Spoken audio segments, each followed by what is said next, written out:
আমার কলিজার টুকরা ময়মনসিংহের ভাইয়েরা, এই চিন্তাটা নামাজে যখন দাঁড়াই, এই চিন্তাটা মাথায় রাখা যাবে? যাবে? যখন দাঁড়াবো ভাববো হতে পারে this could be my last and final সালাত, হতে পারে এটাই আমার জীবনের শেষ নামাজ, ঠিক কিনা বলেন? তাইলে অন্তরে খুশু আসবে। অনেকে বলে হুজুর নামাজে দাঁড়াই মনে থাকে না, কয় রাকাত পড়ছি ভুলে যায়, কি পড়ছি ভুলে যায়, দিন দুনিয়ার কথা খেয়াল আসে, সারা দিন যেটা মনে করতে পারি না নামাজে দাঁড়াইলে ওটা মনে পড়ে। এরকম আছে না নাই? আমাদের ঢাকায় হয় এটা, আপনাদের ময়মনসিংহে এটা হয় না? না আপনাদেরও হয়? নামাজের মধ্যে সব কথা মনে পড়ে। এজন্য মনে করতে হবে এটাই হতে পারে আমার জীবনের শেষ নামাজ। খুশু, খুশু মানে হৃদয় এবং অঙ্গ প্রত্যঙ্গের স্থিরতা। এক সাহাবী নামাজ পড়ছেন আবার দাড়ি নাড়তেছেন, নামাজ পড়তেছেন এরকম চুলকাচ্ছেন। এই দৃশ্য দেখে বিশ্বনবী বললেন, ইন খাশাআত কলবুহু লা খাশাআত জাওয়ারিহু। তার অন্তরে যদি খুশু থাকতো, ওই খুশুর প্রভাব তার হাতে পায়েও দেখা যেত। এই সাহাবীর অন্তরে খুশু নাই, ফলে তার হাত নড়ে, পা নড়ে, দাড়ি সোজা করে, টুপি সোজা করে। এরকম মুসল্লি আমাদের মসজিদগুলোর ভেতরেও আছে না নাই? নামাজ পড়ে, দাড়ি নাড়ে, জামা ঠিক করে না।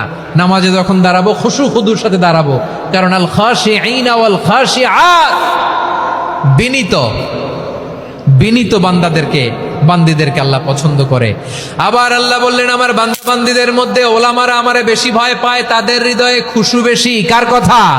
ইন্নামা ইয়াখশাল্লাহ মিন ইবাদিহিল উলামা। আল্লাহর বান্দাদের মধ্য থেকে আলেমরা আল্লাহরে বেশি ভয় পায়। যারা জ্ঞানী, যার হৃদয়ে কোরআন সুন্নাহর জ্ঞান আছে, তারা আল্লাহকে বেশি ভয় পায়। এজন্য আল্লাহর ভয় আমাদের হৃদয়ে থাকার দরকার আছে না নাই? যাদের হৃদয়ে আল্লাহর ভয় আছে তাদেরকে পছন্দ করে কে? যাদের হৃদয়ে আছে আল্লাহর ভয়, তারা কবু পথে ভুলে যায় না। আল্লাহর প্রেম ছাড়া এই দুনিয়ায় কারো কাছে কোনো কিছু চায় না। রাতের আধারে যারা সেজদাতে রয়, দু চোখের শ্রুতে নদী যেন বয়। ছলনার হাতছানি যতই আসুক, পেছনে ফিরেও সে তাকায় না। পড়েন সবাই। যাদের হৃদয়ে আছে আল্লাহর ভয়, তারা কবু পথ ভুলে যায় না। আল্লাহর প্রেম ছাড়া এই দুনিয়ায় কারো কাছে কোনো কিছু চায় না, ঠিক কি না? আল খাশিঈন আল খাশিআত, আমাদের হৃদয়টা থাকুক আল্লাহর ভয় দিয়ে সমৃদ্ধ। আমরা চাই কি চাই না? আল্লাহর ভয় যার হৃদয়ে থাকে সে কখনো পদস্খলিত হয় না, পদচ্যুত হয় না, ঠিক কিনা বলেন? তাহলে খাশিঈন খাশিআত। 7 নম্বরে আল্লাহ বললেন, আল মুতাসাদ্দিকিন ওয়াল মুতাসাদ্দিকাত, আমার প্রিয় বান্দা তারা যারা দান করে, দানশীল নারী এবং পুরুষ যারা দেয়, যারা দান করে তাদেরকে আল্লাহ পছন্দ করে। আপনারা দান করেন তো? হ্যাঁ, নাকি পকেট থেকে হাত বেরোয় না? বের হয়। মুক্ত হস্তে দিবেন আমার ভাইয়েরা, মুক্ত হস্তে। আল্লাহ সুদকে ধ্বংস করে দেয় আর দানকে বাড়িয়ে দেয়। সুদের সাথে আমাদের কোনো সম্পর্ক না। আল্লাহ বলেন, ইয়ামহাকুল্লাহুর রিবা ওয়া ইউরবিস সাদাকাত। আল্লাহ সুদকে ধ্বংস করেন, দানকে বাড়িয়ে দেন। পকেট থেকে দিয়ে দিলাম, মনে হয় কমে যায়, আসলে কমে না, বাড়ায় দেয় কে?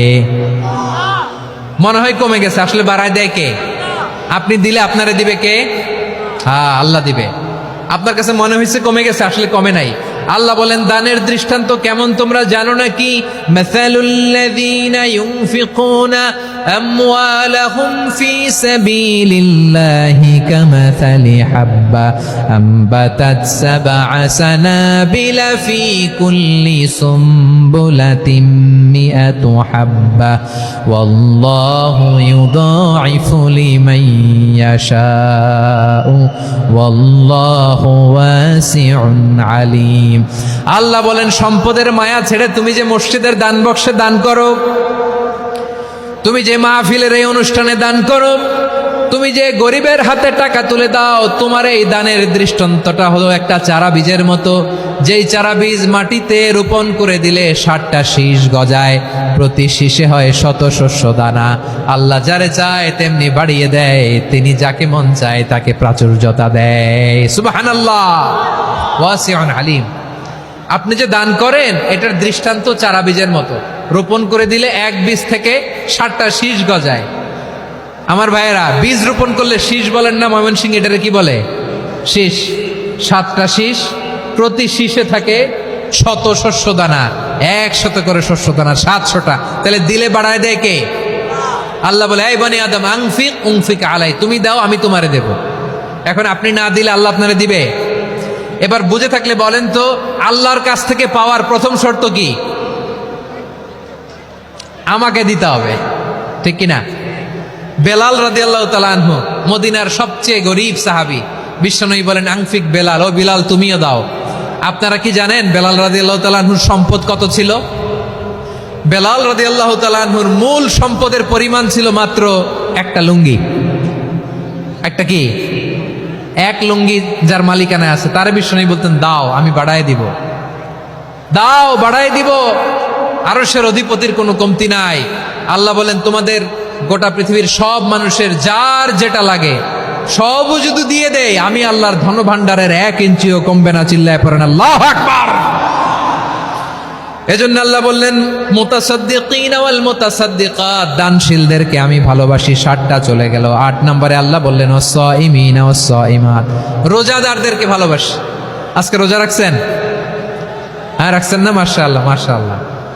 সিয়াম পালন করবেন, সিয়ামের সওয়াব আল্লাহ নিজ হাতে দেবেন। সেই স্টপ স্টপ, সামনে আসবেন না, স্টপ, পেছনে পেছনে পেছনে।